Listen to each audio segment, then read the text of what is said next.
Three hostages are safe after a SWAT situation today at a Sandy Springs apartment. According to law enforcement, the barricaded man is dead from a self-inflicted gunshot.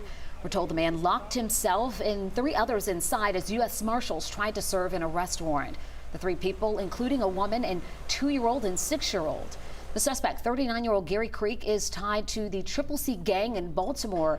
He was one of 15 members and associates that were indicted earlier this week on charges tied to dealing drugs, 18 murders, and 27 attempted murders. All right, check this out.